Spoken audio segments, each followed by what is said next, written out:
उठा सकते हैं। और आज हम जो सीखने जा रहे हैं वो है ये चीज जो मैं आपके सामने बता रहा हूं। आप जरा कोई भी एक जन बाइबल से निर्गमन की पुस्तक 25 अध्याय और उसके 31 से लेकर 40 तक जरा जोर से पढ़ दीजिए। निर्गमन एक्सोडस चैप्टर 25 वर्स 31 to 40। फिर चोखे सोने की एक दीवट बनवाना, सोना ढलवाकर वह दीवट पाए और डंडी सहित बनाया जाए।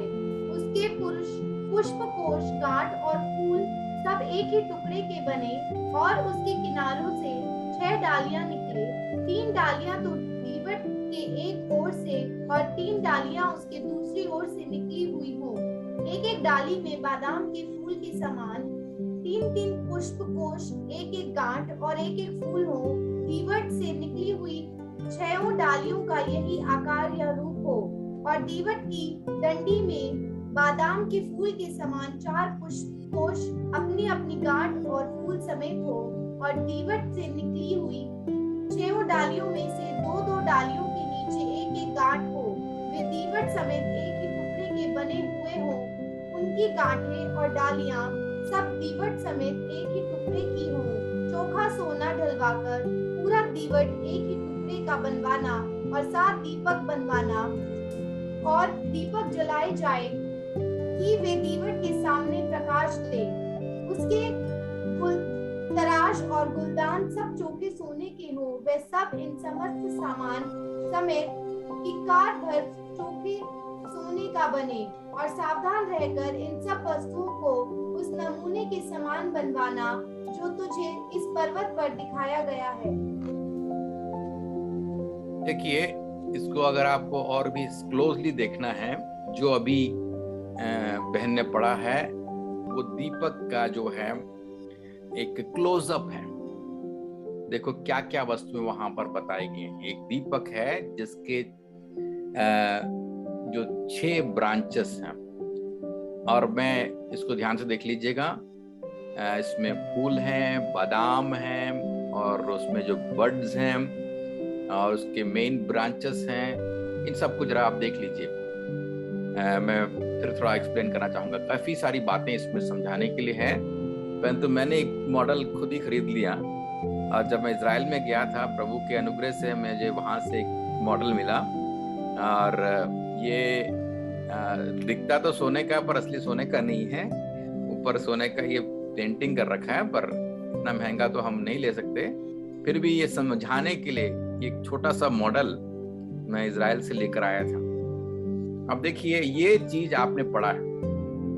देख लीजिए, ये जो बीच में है एक डंडी है, ये मेन ये इसको बोलते हैं मेन जो उसका जो क्या बोलते हैं उसको, वस्तु है जिसमें 6 ब्रांचेस है, शाखाएं, 1 2 3 1 2 3। और सबसे ऊपर जो है ये दीपक के लिए जो रखा हुआ जो कप है, इसके अंदर जो है याजक तेल डालते हैं। कौन सा तेल है? Olive oil. यानी आप पढ़ सकते हैं जरा, निर्गमन 27 के 20 और 21 को भी पढ़ ले, जरा थोड़ा समझ आ जाएगा। Exodus 27 verse 20 and 21। फिर तो इजराइलियों को आज्ञा देना कि मेरे पास दीवट के लिए कूट के निकाला हुआ जैतून का निर्मल तेल ले आना, जिससे दीपक नित्य जलता रहे। ध्यान देना, वहां पर कई सारी बातें लिखी हुई है। जैतून का निर्मल तेल, उसको हम बाद में सीखेंगे, पर आप देख लीजिए, ये आपको दिख रहा है।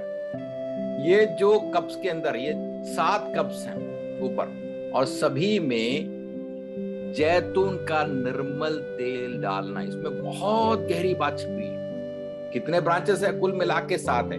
1 2 3 4 5 6 7। बीच में सेंटर में वो जो है, इसकी भी खासियत है। और हर एक में फूल है, बादाम है और बड्स हैं। और इसको हम थोड़ी देर में, मैं आपको इसका डिस्क्रिप्शन दूंगा एक एक करके। जस्ट मैं आपको ये दिखा रहा हूं, फिर आप देख लीजिए और इसके बाद हम आगे बढ़ेंगे। अभी जैसे ही जो यहूदी व्यक्ति अपने बलिदान को चढ़ा के वापस चले आता है, आगे का काम यहूदी याजक करते हैं। मैंने आपको बताया था कि बड़ा सा गेट रखा हुआ है बाहर, उसमें से कोई भी प्रवेश कर सकता है। कोई भी मतलब यहूदी पुरुष, कोई भी यहूदी पुरुष अपने बलि को चढ़ाने के लिए आ सकता है। परंतु पवित्र स्थान में जाने से पहले भी एक गेट है, इसको हम बाद में कहीं पढ़ेंगे। उस गेट के अंदर सभी यहूदी पुरुष नहीं जा सकते, लेवी गोत्र के सभी लोग नहीं जा सकते। उसमें केवल याजक लोग ही हैं जिनको रखा गया है, नियुक्त किया गया है, वो ही प्रवेश कर सकते हैं। देखो, एक बात समझ आ रही है आपको? बाइबल में प्रभु यीशु ने कहा, बुलाए हुए बहुत हैं, चुने हुए कम, है कि नहीं? बहुत लोग प्रवेश, salvation is free for all, उद्धार सबके लिए मुफ्त है, कोई भी प्रवेश करे। परंतु पवित्रताई से जीने का जो हक है कमी लोगों के पास है। सबको दे रखा है, पर कमी लोग अंदर जाते हैं। रेस्ट्रिक्शन वाले जा सकते हैं, ऐसा नहीं हरा गहरा नत्थु गहरा आ जाए। वहां तो गेट से सभी आ जाएंगे बलि चढ़ाने, पर अंदर जाने के लिए रेस्ट्रिक्शन है। याजकीय वस्त्र पहनना पड़ेगा, अपने पैर और हाथ को शुद्ध करना पड़ेगा, और डर डर के, वो दरवाजा छोटा है, वो हम बाद में पढ़ेंगे। यहाँ वाला बड़ा है, पवित्र स्थान में जाने के लिए छोटा। जैसे जैसे अंदर जाओगे सकरा होता जाएगा। कहते हैं ना, चौड़ा है जो मार्ग जो नरक की ओर जाता है, सकरा है वो मार्ग जो स्वर्ग की ओर जाता है। जितना ज्यादा आप प्रभु के करीब जाना चाहेंगे, उतना सकरा होना पड़ेगा। मतलब रास्ता सकरा, कठिन परेशानियों से होकर गुजरना पड़ेगा। ये नहीं कि जिनको मर्जी आए जब बात। ठीक है, प्रभु ने हमें अधिकार दिया है उसके अनुग्रह के सिंहासन के पास आने के लिए, पर भैया सब कुछ छोड़ के अंदर जाना पड़ेगा। हाँ, कहते हैं ना, सुबह उठ के प्रार्थना करने से हम प्रभु की उपस्थिति में और करीब आते हैं। कितने लोग उठ पाते हैं बताइए? 4 बजे 5 बजे उठने के लिए प्रभु कहता है, प्रभु थोड़ी और सोने दो ना, एक ही तो दिन मिलता है संडे के दिन सोने की। 9 बजे तो मीटिंग है, 8 बजे उठ जाएंगे। तभी तो गेट के अंदर बाहर रहते हैं, आंगन में रहते हैं। अगर अब पवित्र स्थान में जाना है तो भैया उठना पड़ेगा, नींद गंवाना पड़ेगा, खाना छोड़ना पड़ेगा। काफी सारे रेस्ट्रिक्शन है उधर, मैं अभी बाद में कभी आऊंगा। मतलब ये हुआ आंगन। एक बात और ध्यान दीजिए, आंगन में किस वस्तु के बने हैं? सब तांबे के। परंतु पवित्र स्थान में किसके बने? सब सोने के। अब सोना किसको बताता है? पवित्रताई को। जितना हम अंदर जाएंगे, तांबे को छोड़कर हम सोने की ओर जा रहे। देखना, आज हम तांबे को छोड़ कहां जा रहे हैं? सोने की ओर जा रहे हैं। अरे कुछ पाना है तो कुछ खोना पड़ेगा, है कि नहीं? No gain without pain. मसीह जीवन, उद्धार तो प्रभु ने फ्री में दे दिया, परंतु जीना आसान नहीं है। जीना आसान नहीं है पवित्रताई से जीना, परंतु मुश्किल भी नहीं है अगर हम अपने आप को पवित्र आत्मा के अधीन में सुबह ही सौंप दें। प्रभु शरीर आत्मा दे तेरे हाथ में सौंप देता हूं, चला तू अपनी मर्जी से, मेरी मर्जी नहीं तेरी मर्जी। इंग्लिश में गाते हैं ना, आई सरेंडर ऑल, पर बोल दिल से क्या बोलते हैं? Y surrender all. वे सारा क्यों समर्पण? तो मोबाइल क्यों करूं मैं? मोबाइल क्यों करूं? पर पूरे दिन बाइबल से ज्यादा किसको पकड़ते हैं? मोबाइल को। अब मैं उस विषय में बाद में आऊंगा, अब चलो इस विषय में आते हैं। अभी हम लोग उद्धार पाके अंदर आकर अभी हम पवित्रीकरण की ओर जा रहे हैं। आंगन किसको बताता है? जस्टिफ, इंग्लिश में कहते हैं जस्टिफिकेशन, यानी हमारा जो उद्धार, हम प्रभु यीशु मसीह के लहू के द्वारा उद्धार पा लिए। परंतु पवित्र स्थान किसको बताता है? सैंक्टिफिकेशन, यानी पवित्रीकरण। हर रोज मुझे पवित्रीकरण करके जाना है। अभी हमने क्या देखा? 3 वस्तुएं जो थोड़ी देर पहले मैंने बताया, वो आपको जरा चित्र दिखा देता हूं। 3 वस्तुएं पवित्र स्थान में हैं। ये देखिए, इसमें से एक ही हम सीखेंगे। एक है ये दीपक, दूसरा है वेदी जिसमें रोटी रखा हुआ है, तीसरा है दूसरा है मेज जिसके ऊपर रोटी रखा है, तीसरा है वेदी, सोने की वेदी। ये तीनों के अर्थ हैं। आज हम केवल इसी को सीखेंगे, परंतु जनरल मैं बता देता हूं। ये जो कैंडल स्टिक है, यानी जो दीपक है, ये पवित्र आत्मा को बताता है, पवित्र आत्मा। और ये जो मेज है, रोटी जो है, ये प्रभु के वचन को दिखाता है। और ये तीसरा जो ये वेदी है, धूप जिसमें चढ़ाते हैं, ये आराधना को दिखाता है। आराधना, ठीक है, सारे आराधना के भाग हैं, पर ये थोड़ा और कंसंट्रेट करके। तो अभी हम केवल दीपक के बारे में सीखेंगे। और यहूदी लोगों की भाषा में इसको क्या बोलते हैं, याद रख लेना, मेनोरा या दीवट। और इब्रानी भाषा में इसको मेनोरा कहते हैं, याद रख लेना, मेनोरा, MENORAH, मेनोरा। अब इसके कुछ उद्देश्य, कुछ अर्थ, इन सबको मिलाकर मैं आपके सामने रखना चाहता हूं। सबसे पहले इसके प्लेसमेंट के बारे में देखेंगे, कहां पर इसको रखा हुआ है। मैंने आपको पहले बताया था, पवित्र स्थान में 3 वस्तुएं रखे हैं, दीवट, मेज और संदूक। अब बताइए आप मुझे कि दीवट कौन से जगह, कौन से साइड में है, लेफ्ट में है, राइट में है? अगर आपने ध्यान से देखा होगा, ये जो दीवट है लेफ्ट में रखा है, मैंने आपको चित्र बताया, बाएं तरफ, और दाएं तरफ मेज रखा है, और थोड़ा आगे बढ़कर मध्य में क्या है, वेदी। अब याजक साहब जैसे ही पवित्र स्थान में प्रवेश करते हैं तो सबसे पहले कहां जाते हैं मालूम है? लेफ्ट साइड की ओर। और ये जो मनोरा के पास जाकर इसके अंदर जो बत्ती होती है, आपको पता है जो पुराने समय में दीवट लगाते, दीवट में बत्ती होती थी, और सुबह होते होते वो जो बत्ती होती है उसके ऊपर जो विक होता है वो कम होता होता थोड़ा काला काला हो जाता है, तो उसको चेंज करना पड़ता है। अगर चेंज नहीं करेंगे तो क्या आएगा?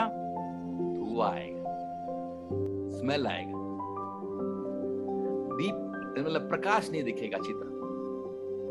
तो क्या करते थे, इसको चेंज करते थे, तेल भी चेंज करते थे, और जो उसके अंदर का हिंदी में वो शब्द मिल जाए तो बढ़िया रहेगा, प्लीज हेल्प मी आउट। बत्ती, हाँ, वो बत्ती, उसको भी चेंज करना पड़ता है। और वो बत्ती किसका बनता है वो भी मैं बताऊंगा थोड़ी देर में।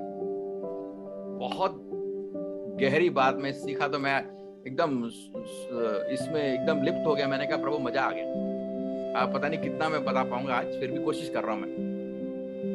यार सुनिएगा, तो लेफ्ट में जाके पहले इसके बत्ती को चेंज करेगा, फिर तेल डालेगा, फिर जाता है जो मेज में रोटी को बदलने के लिए और उसको लेने के लिए। तो बोलने का मतलब क्या है, एक याजक जब प्रवेश करता है पवित्र स्थान में, सबसे पहले दीवट के पास जाता है। एक बात और ध्यान दीजिए, ये जो पवित्र स्थान है ऊपर से ओढ़ा हुआ है, इसका ओढ़ा है, ये ओपन नहीं है।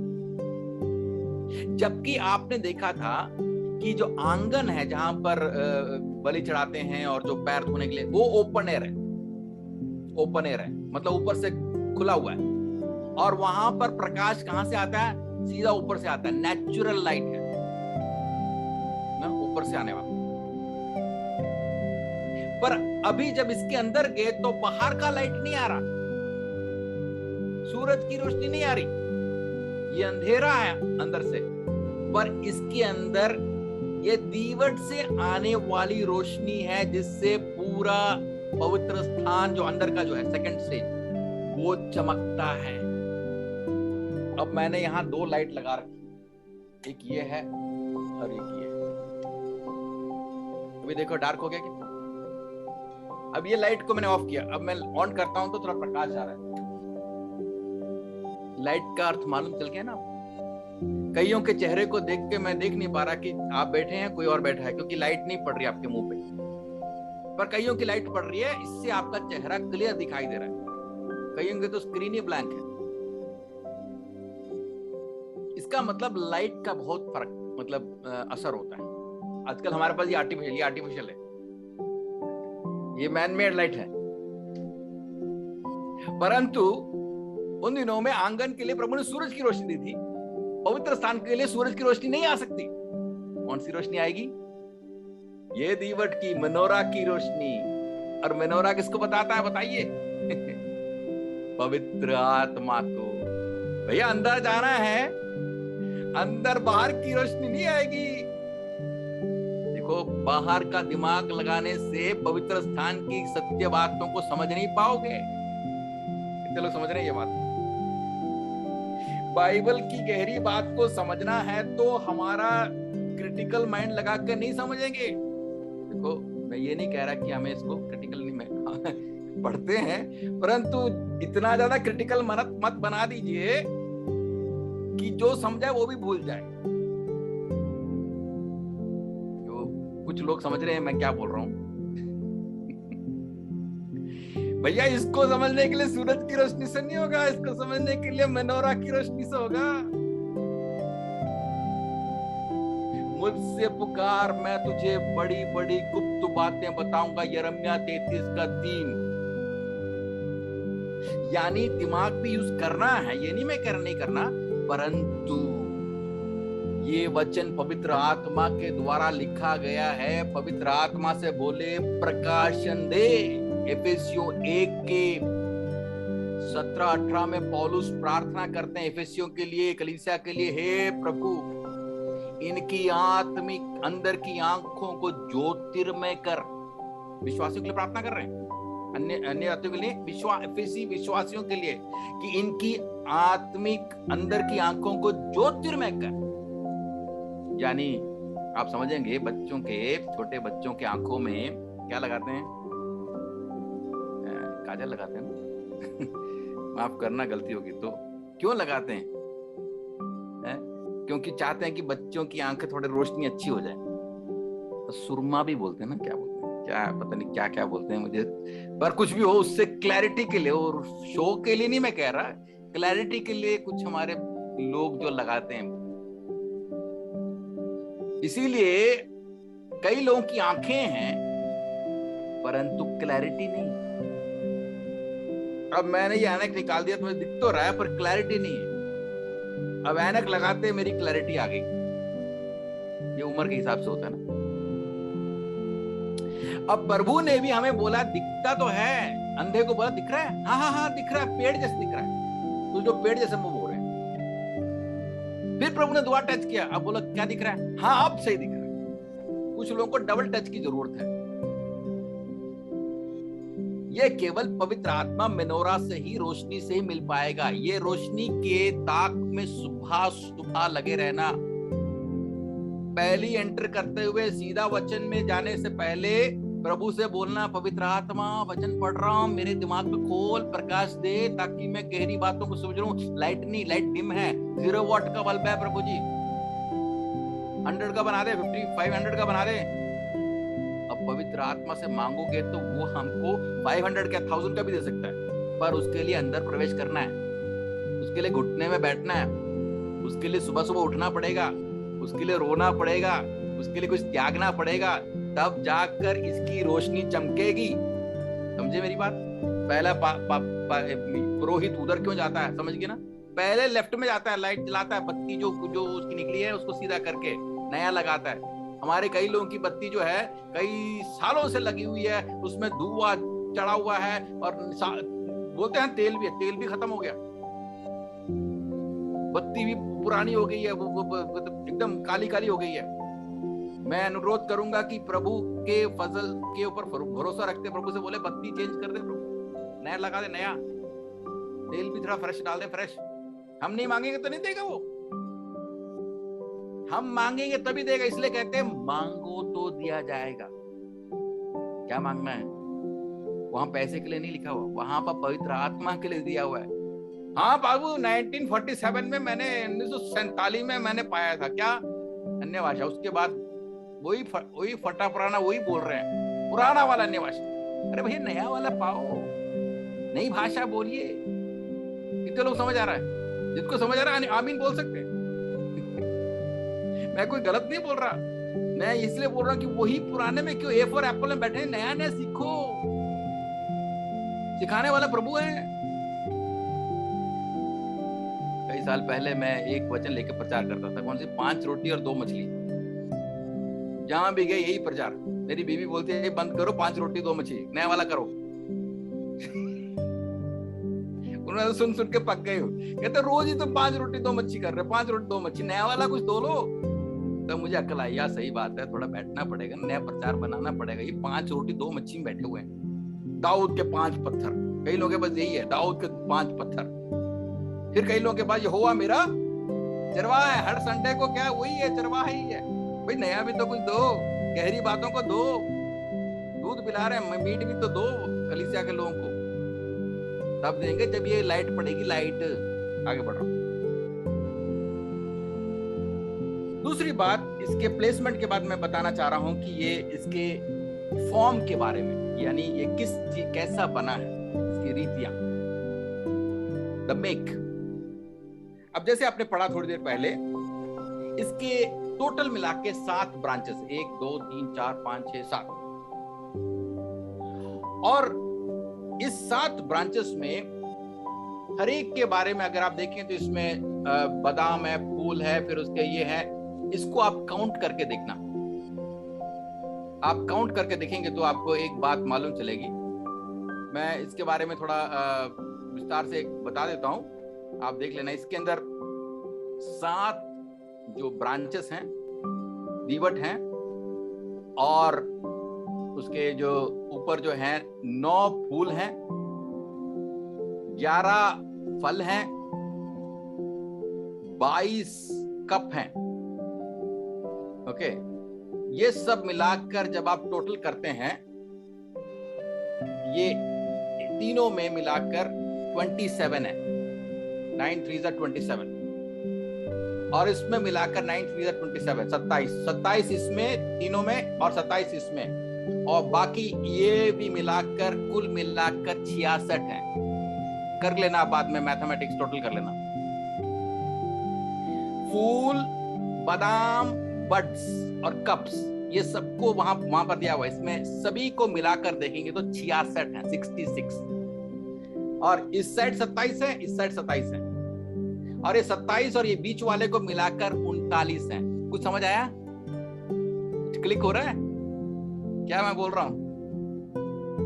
देखो क्या मजा आ रहा है कि इस साइड 27 है, इस साइड भी 27 है, और ये बीच वाले के में भी जो मिलाकर फूल बादाम को मिलाकर अगर आप 4 को लेंगे तो ये हो जाएगा 39। केवल 3 को लेंगे तो 27। क्या आया समझ? बाइबल में कितनी पुस्तकें हैं भैया? 66 है कि नहीं? पूरा मिला के 66। ये एक साइड का सिर्फ लेंगे तो कितना हो गया? 27। और 27 पुराने नियम है, नए नियम है? नए नियम। और ये 4 को लेंगे तो 39 है, 39। और ये कितनी ये 39 किसमें है? पुराने नियम। यानी पुराना नियम भी है, नया नियम भी है, पूरी बाइबल का प्रकाश इसमें है। मैं सोच रहा प्रभु नंबर का क्या हिसाब है? बाद में मालूम चले नंबर का भी हिसाब है भैया। आप बोलेंगे कैनोनाइजेशन में टाइम लग गया, AD 90 में नया नियम कैनोनाइज हो गया, और 300 समथिंग में 84 में पुराना 90 AD में पुराना नियम कैनोनाइज हो गया, 384 में नया नियम कैनोनाइज हो गया। पूरा बाइबल जो है 384 के करीबन AD में पूरा बाइबल हो गया। परंतु परमेश्वर ने पहले ही बना रखा भाई कितना होना चाहिए, इसलिए 66 से ज्यादा हमारे पास पुस्तकों की जरूरत नहीं है। उसको रेफर कर सकते हैं, पर ज्ञान के लिए, विश्वास के लिए हमारे पास 66 दे रखा है। इससे ज्यादा भी नहीं चाहिए, कम भी नहीं चाहिए। ऑलरेडी प्रभु ने नंबर दे रखा। अच्छा मैं आगे बढ़ रहा हूं, पता नहीं कितना बोल पाऊंगा, फिर भी ट्राई करता हूं। अगली बात इसमें जो है, ये पूरे एक ही पीस सोने का बना है। मतलब ये मत सोचना कि एक पीस लिख के जोड़ा हुआ है, इसमें तो जोड़ा हुआ है, पर असली में जो मेनोरा है इसमें कोई जोड़ नहीं, एक ही सिंगल पीस सोने का तकरीबन 50 किलोग्राम का है, 100 पाउंड्स बोलते हैं। इसको मार मार के इस शेप में लाया। तो समझ आया आपको? एक ही पीस है, यानी पवित्र आत्मा में कोई जोड़ तोड़ की जरूरत नहीं है, एक ही पवित्र आत्मा दिया हुआ हमें। कुछ लोग बोलते हैं जी यशायाह 11 अध्याय में लिखा हुआ है ना 7 आत्माओं के बारे में, सामर्थ्य आत्मा, पवित्र अद्भुत काम की आत्मा, विवेक की आत्मा, ज्ञान की आत्मा, ये सब मिला के साथ प्रकाशित वाक्य 1 अध्याय में भी है 7 आत्माएं। ये 7 आत्माएं का मतलब ये नहीं कि 7 अलग अलग है, एक ही पवित्र आत्मा, उसके अलग अलग कार्य हैं।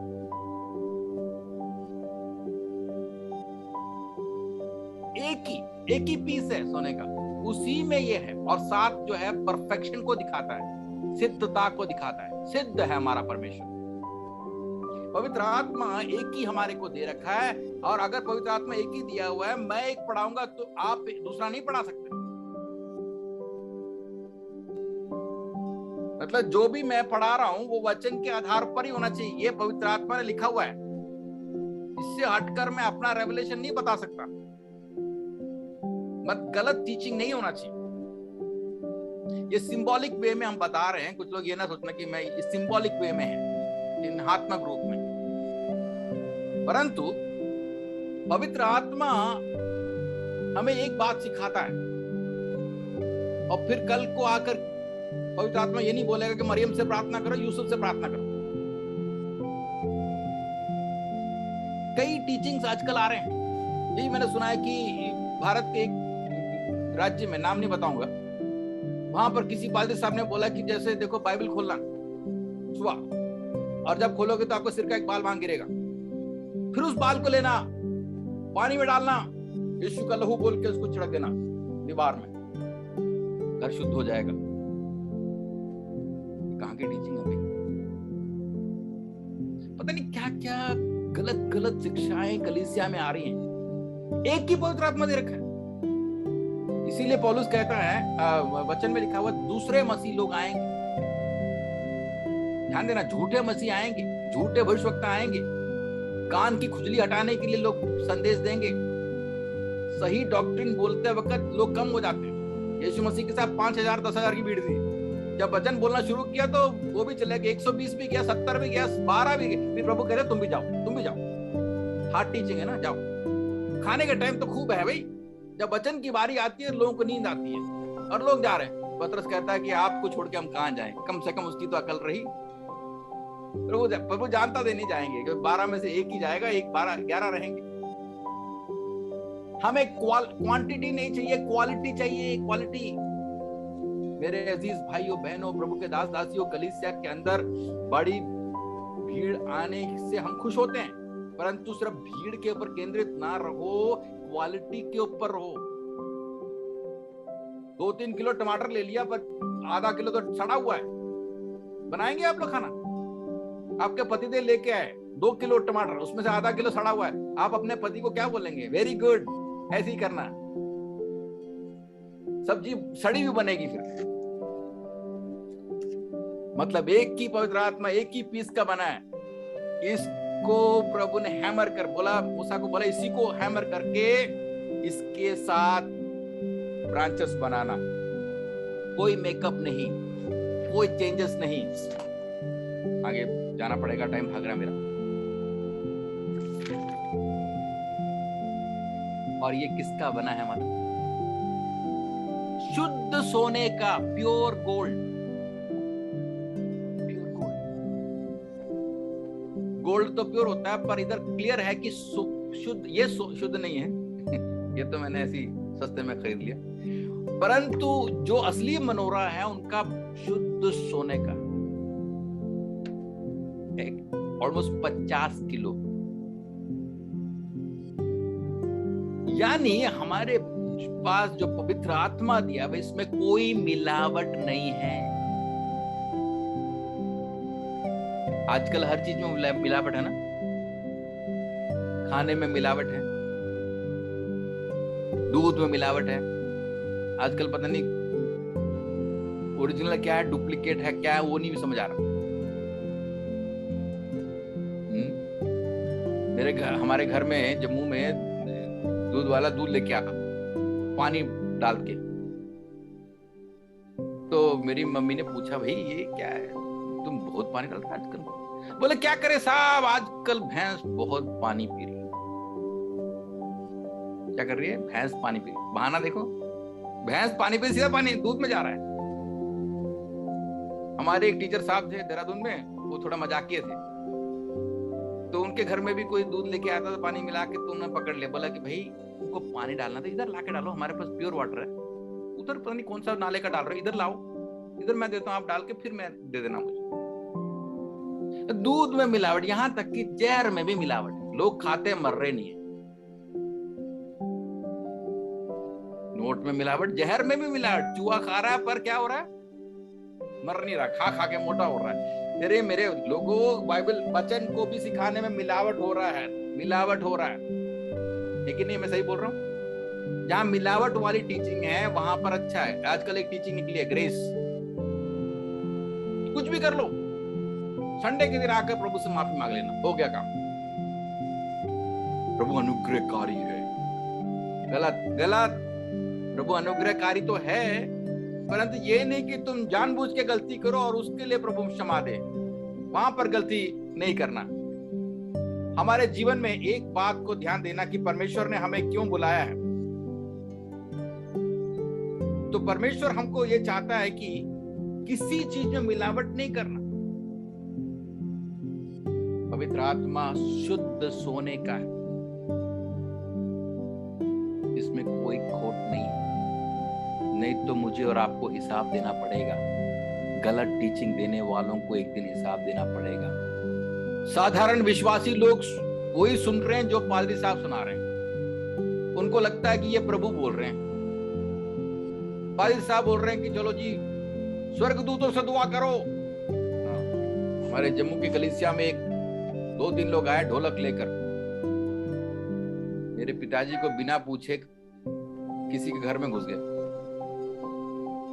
और गाना गा रहे हैं। मेरे पिताजी पास्टर हैं। देखो, जहां भी जाना है पास्टर से पूछ के जाना है ना। जो दरवाजे से नहीं आता वो क्या होता है? चोर होता है कि नहीं? वो अंदर आके ढोलक बजा रहे हैं। हम लोग गाना सुनने के लिए बहुत अच्छा लगता है हमको ना। गाना सुन लिया, बड़ा मजा आ गया।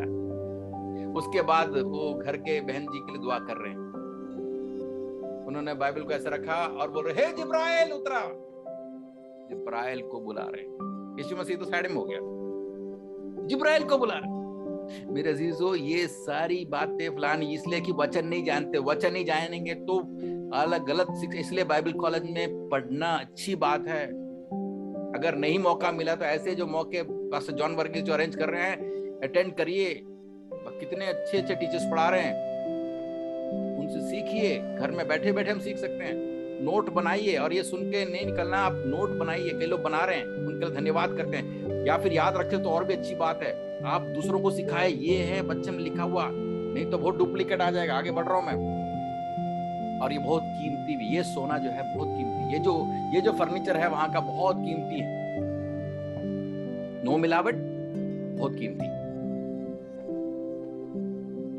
पवित्र आत्मा को सस्ता मत समझ लेना। कुछ लोग बोलते हैं हाँ पवित्र आत्मा हमें फ्री में दे रहा है, प्रभु दे रहा है, पर इसका मतलब ये नहीं कि हम उसका मतलब उसको उसके जो आदर हमें देना है वो नहीं देना। जरूर हमें उसको जितना आदर देना चाहिए। ये बहुत एक्सपेंसिव है। किसी ने कीमत चुकाई है, पता किसने? प्रभु यीशु मसीह ने अपनी जान दी है।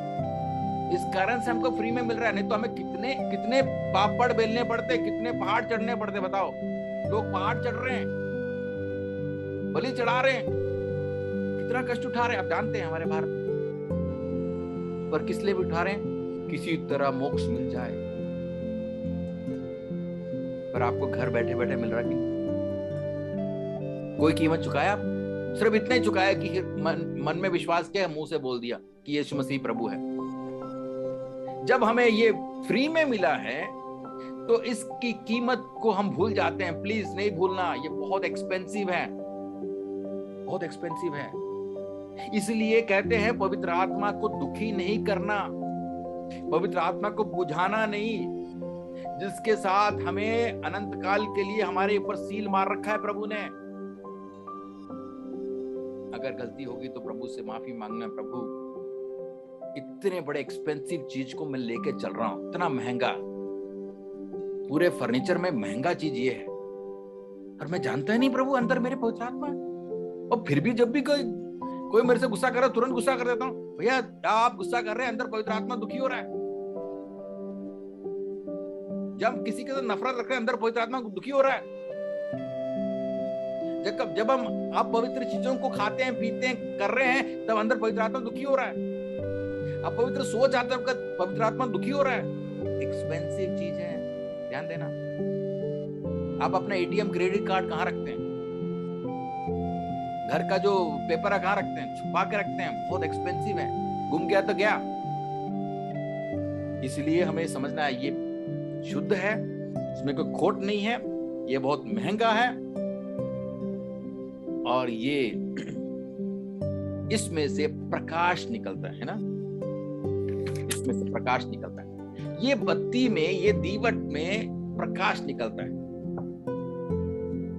मैंने आपको बताया कि जब आप पवित्र स्थान में जाते हैं तो आपको और मुझको, जो प्रभु यीशु मसीह के द्वारा हमें याजकीय पदधारी बनाया है, और हम लोग याजक लोग हैं पवित्र स्थान में, तो हमें प्रकाश हमारी बुद्धि से नहीं, इस मेनोरा से निकलने वाले प्रकाश से मिलता है। इसलिए कहते हैं उसमें बने रहो, ताकि हमारे अंदर प्रभु प्रकाश दे। अच्छा, पवित्र आत्मा हमारे अंदर है तो आप और मैं क्या है बताइए? मत्ती 5:14 में क्या लिखा हुआ है? 13-14 में, तुम जगत के ज्योति हो। यीशु मसीह ने चेलों को देख के बोला तुम जगत के ज्योति हो। इसको छुपा के नहीं रखना, अपने बिस्तर के नीचे रखने के लिए नहीं है। आपके मुंह में, चेहरे में देखकर लोग पता कर सकते हैं कि आपके अंदर ज्योति है कि नहीं। इधर कुछ ज्योति लोग बैठे होंगे, मैं उनकी बात नहीं कर रहा, वास्तविक पवित्र आत्मा की ज्योति। कुछ लोगों के मुंह को देख के ऐसा लगता है कि आपने कोई 2 किलो करेला खाया है, इमली खा के बैठे हैं, 1.5 किलो का बोझ सिर में है। भैया अन्य जाति के लोग आपको देख के जब बोलते ना भाई साहब कैसे, कुछ लोग तो हंसना आता ही नहीं। अरे हंसिए, फ्री में दे रखा है प्रभु ने, दांत नहीं है तो बात अलग है।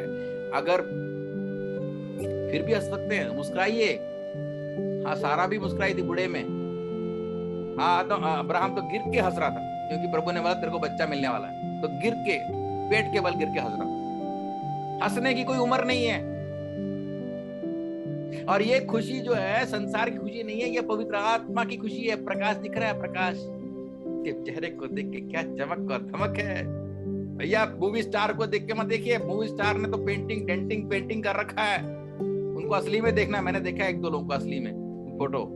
मैं कहा ये कुछ लोग तो गंजे हैं एक्चुअली, बाल ही नहीं है, सिर में विग लगा रखा है, और क्या चमक के हंसते हैं मालूम है। हमें विग की जरूरत नहीं है, हमें कोई लगाइए फेयर एंड लवली, उसकी बात नहीं कर रहा, पर उसकी जरूरत नहीं है। हमारे अंदर से निकलने वाली खुशी, इसको बोलते हैं अंदर की बात है कि नहीं। आप और मैं प्रभु के राजकुमार और राजकुमारियां हैं, अंदर पवित्र आत्मा की खुशी है, तो हालेलुया बोलेंगे, आमीन भी लिखेंगे। कईयों का वीडियो देख रहा हूँ, कई लोग मुझे, आप लोग इमोजी लगा सकते हैं, बोला हाँ मेरे में है खुशी, है ना, ऐसे लगा सकते हैं, यस ऐसे भी दे सकते हैं, हाँ, ताकि मालूम जाए, शैतान को मालूम जाए हमारे अंदर है कुछ। ये अंदर की बात है। भले मैं जेल में बैठा हूँ, हाथ में संकल है, पौलुस कहता है रिजॉइस इन द लॉर्ड, प्रभु में आनंदित हो जाओ, अंदर की बात है। ये मनोरा हमारे अंदर आ गया, अंदर नए नींव में मनोरा हमारे अंदर आ गया, बाहर नहीं, अंदर है। अंदर से प्रकाश बाहर की ओर जा रहा है। दुनिया के लोग देखते बोलते वाह भाई आपके चर्च में जरूर आएंगे, क्योंकि आपके चेहरे में क्या चमक है, क्या बात है भाई, करोड़ों के बीच में भी हंस रहे हैं। आप बोलेंगे हमारे में कोरोना नहीं, करुणा है। करुणा, प्रभु की करुणा। हालेलुया। दुख में, संकट में, परेशानी के बीच में भी प्रभु ने आपको और मुझको कायम रहने के लिए बोला है। ये नहीं मैं कह रहा कि तकलीफ नहीं आएगी, बीमारी नहीं आएगी, आएगी। मसीह जीवन में भी ये सारी बातें आएंगी। पर प्रभु ने क्या करा? ढांढस बांधो, क्योंकि मैंने दुनिया को जीत लिया है। मैंने मृत्यु के ऊपर जय को पाया है। मैंने बीमारी के ऊपर जय को पाया, पाप के ऊपर जय को पाया है। और ये पवित्र आत्मा अंदर से आपको याद दिला रहा है, बेटा जा जा, बाहर निकल। निराश लोगों के पास जाकर प्रेज लॉर्ड बोल, जरा उसके लिए दुआ कर, तेरे अंदर की जो तेरे अंदर का प्रकाश उसके अंदर आने पाए। ये मनोरा का जो ज्योति है उसके पे चमके। घड़ी में बैठे हुए, खटिया के नीचे बैठे हुए, कम से कम फोन पे तो कर सकते हैं ना। फोन पे करिए, लाइट जाएगी। व्हाट्सएप में करिए, वचन बोलिए, प्रकाश जाए। वचन प्रकाश जो है हमारे अंदर से दूसरों के अंदर जाने पाए। मैं आगे बढ़ रहा हूं। हमारे जीवन में दूसरी बात, एक और बात उसमें बताना चाहूंगा। ये जो प्रकाश है, ये प्रकाश कैसे आता है? क्योंकि इसके अंदर जैतून का तेल है। आपको बताता हूं मैं। जब याजक अंदर प्रवेश करता है, सबसे पहले सुबह सुबह जाकर इसको चेक करता है और इन सारी बत्तियों को निकालता है। 1 2 3 पहले इस सबको निकालेगा, फिर इसके अंदर का जो तेल है इसको, पुराने तेल को हटाकर, हमारे इधर पकोड़े कैसे बनाते हैं, वही पुराने तेल के दोबारा 2 दिन पुराना तेल है उसके अंदर फिर पकोड़ा डाल के तब टेस्ट बनता है ना। दुकान में देखा होगा ना, वही सन 47 का तेल चल रहा है, 10 दिन से वही तेल चल रहा है, चेंज नहीं करना, आदत पड़ गई है। पर इधर ऐसा नहीं है, इधर चेंज रोज करना पड़ेगा। नया तेल, फ्रेश तेल, शुद्ध तेल, ऐसा लिखा है, शुद्ध, प्योरेस्ट ऑयल, वो भी पवित्र आत्मा को बताता। कईयों के कितने दिन हो गए भाई चेंज किए हुए, नया मांगा ही नहीं। और इसके अंदर की जो बत्ती है, आपको पता है किसकी बनती है? ये जो हारून और उसके परिवार के जो याजक लोग, जो याजक की परिवार है, उनके जो वस्त्र है, वो तो पता आपको, वो लोग कितने पवित्र वस्त्र पहनते हैं, जो लिनन का, उसके वस्त्र को पुराना होने के बाद फेंकते नहीं है, क्योंकि एक तो पवित्र लोग पहन रहे हैं, दूसरी बात बहुत कीमती है। वो जो पुराना जब हो जाता है उसको काटकर उसी का बत्ती बनाते हैं। सोच के देखो, बत्ती भी पवित्र वस्तु की बनती है। तेल भी निर्मल तेल होना चाहिए, जैतून का। तो याजक साहब आकर पहले बत्ती को निकाल के इसको नया करके नया वाला डालते हैं, तेल को फिर यहां भरते हैं, इसको भरने के बाद फिर यहां पर आते हैं। पर एक बात, या सनी का, थैंक यू, सनी का, तो ये जो बीज का है ना, बीज का एक बात और रहस्य बताता, ध्यान सुनना। इसके दोनों साइड में 3-3 है बीज का। इस बीच वाले को के अंदर जो है तेल थोड़ा एक्स्ट्रा डालते हैं, और ये बीज जब बाकी कप्स को खाली करते हैं, इसको रहने देते हैं, इसको बुझने देते। ये वाला कभी बुझता नहीं है, ये जलता रहता है। नहीं तो आप पढ़ सकते हैं पहला शमूएल 3:3, जल्दी से पढ़ दीजिए जरा, पहला शमूएल 3:3। शमूएल साहब क्या कर रहे हैं? बच्चा, बालक शमूएल क्या कर रहा है?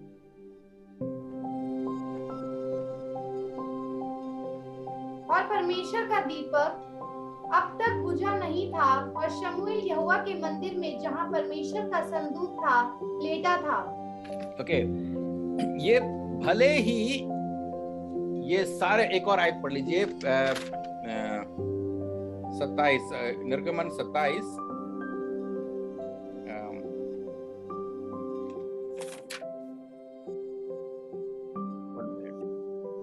मैं उस आयत को निकालता हूँ। हमेशा वो जलता रहना चाहिए करके प्रभु ने, 27 की 21 पढ़ेंगे। मिलाप वाले तंबू में उस बीच वाले पर्दे से बाहर, जो साक्षी पत्र के आगे होगा, हारून और उसके पुत्र दीवट साँझ से भोर तक यहोवा के सामने सजा कर रखे।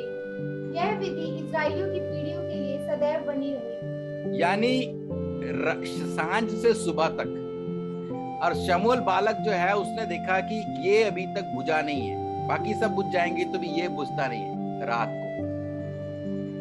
तो अब समझ गए बीच वाला किसको दिखाता है।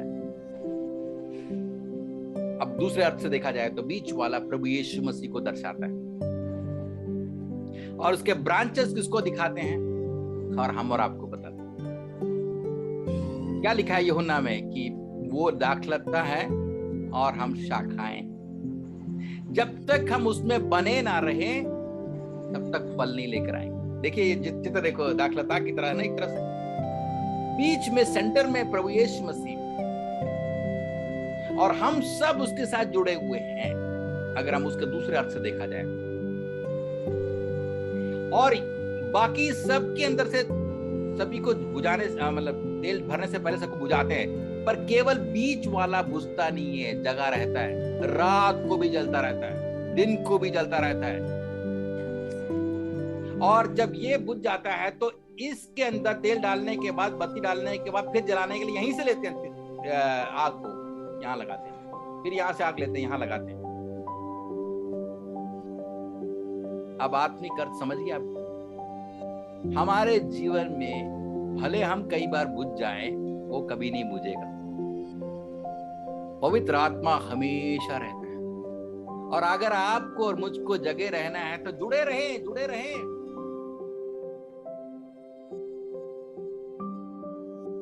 ये प्रकाश मेरा नहीं है। चांद सोचता है रात को, जब चांद चमकता है तो बोलता है वाह भाई, मेरे चमक को देखिए, दमक को देखिए। भैया चांद भाई तुम्हारा नहीं है, ये सूरज की रोशनी तुम्हारे पड़ रही है, उसका रिफ्लेक्शन है। जो चमत्कार कर रहे हैं ना हम लोग, कुछ लोग महिमा खुद ही ले लेते हैं। हाँ मैंने किया भाई। किसने किया? पास्टर थॉमस चरियन ने। गलत। प्रचार वचन किसका था? पास्टर ना थॉमस चरियन का नहीं। हम तो भैया माइक हैं, बोलने वाला प्रभु है। हम तो गधे हैं, हमारे ऊपर बैठा हुआ प्रभु है। हम यहाँ से ड्रॉ कर रहे हैं, हम यहाँ से ले रहे हैं। हमारा कुछ नहीं है, हमारा कुछ भी नहीं, 1% भी नहीं है, पूरा प्रभु का है। महिमा पूरी प्रभु को। चमत्कार हो रहे यीशु के फजल से, चंगे हो रहे प्रभु का फजल, प्रचार अच्छा हो गया प्रभु का अनुग्रह। जो भी किया आपने प्रभु का अनुग्रह के। मैं यहाँ से ले रहा हूँ तेल, यहाँ से ले रहा हूँ आग, रोशनी मुझे यहाँ से मिल रही है, मेरे में कुछ नहीं है, यहाँ से चल रहा है। पहली आग मैंने आपको पिछले बार बताया था, ऊपर से आई थी, वो वेदी पर जली थी, उसी आग से इसको जलाया था, और तब से ही जलता है। मेरा समय भाग रहा है, समाप्ति की ओर आ रहा हूं। यानी ये शुद्ध सोने का है, शुद्ध तेल का है, और ये सब परमेश्वर के दीवट को बताता है। आखिरी बात ये मैंने बताया, ये कंटिन्यूटी को बताता है, निरंतरता को बताता है। दिन के टाइम तो पूरा जलता रहेगा क्योंकि लोग आते हैं। रात के समय क्या होगा? रात के समय भले बाकी को बुझा दे, ये वाला जलता रहता, बीच वाला। सांझ, ऐसा लिखा हुआ ना, सांझ से सुबह तक जलता रहना चाहिए। यानी सांझ से सुबह तक जलता रहना चाहिए, और सुबह से शाम तक जलता रहना चाहिए। तो बुझता कब है भाई? आपने देखा होगा ना, ज्योति जो हमारे इंडिया गेट में है, तो क्या बोलते हैं, इंडिया गेट में हमने वो लगा रखा है ना, वो जलता रहता है हमेशा। नाम बोल रहा हूँ, कभी भी नहीं बुझती। अमर ज्योति, वो हमेशा जलता रहता। पर ये उससे भी अद्भुत है, कभी नहीं बुझती। रात हो दिन हो, कंटिन्यूस चलता रहता है। ये एक आखिरी वचन बोल के मैं यहाँ पर आज का समाप्त कर रहा हूं। ये मनोरा जो हमारे अंदर दिया गया है, बुझने के लिए नहीं है, संडे के लिए सिर्फ नहीं है, ट्यूसडे जूम मीटिंग के लिए सिर्फ नहीं है, हमेशा जलता रहना चाहिए। दिन हो रात हो, खुशी का टाइम हो दुख का टाइम हो, कोरोना का समय हो या लॉकडाउन का समय हो, जब सरकार हमारे साथ हो या नियम हमारे कठिन आए, हमारे विरोध में आए, पैसा हो या ना हो, विश्वासी आए या ना आए, अगर ये हमारे अंदर है तो पौलुस कह सकते हैं प्रभु में सदा आनंदित रहो। पौलुस, तेरे को मिला क्या प्रचार करके? अपना घर बार छोड़ दिया, अच्छा पदवी छोड़ दिया, और बड़ी कहते हैं कि बहुत धनवान व्यक्ति था, उसके पिताजी के पास बहुत बड़े बहुत बड़ी चीज थी उसके पास। सब छोड़ के पौलुस ने कहा सब कुछ मैं कूड़ा करकट समझ रहा, क्यों? इसके खातिर जो मुझे प्रकाश प्रभु ने दिया, इसके खातिर सारी चीजों को कूड़ा करकट समझता हूं। धन दौलत पैसा जरूर, ये नहीं कि जरूरत नहीं है, सारी चीजें जरूरत है, परंतु प्रभु तेरे प्रकाश के सामने दुनिया की सारी बातें बेकार हो जाएंगी।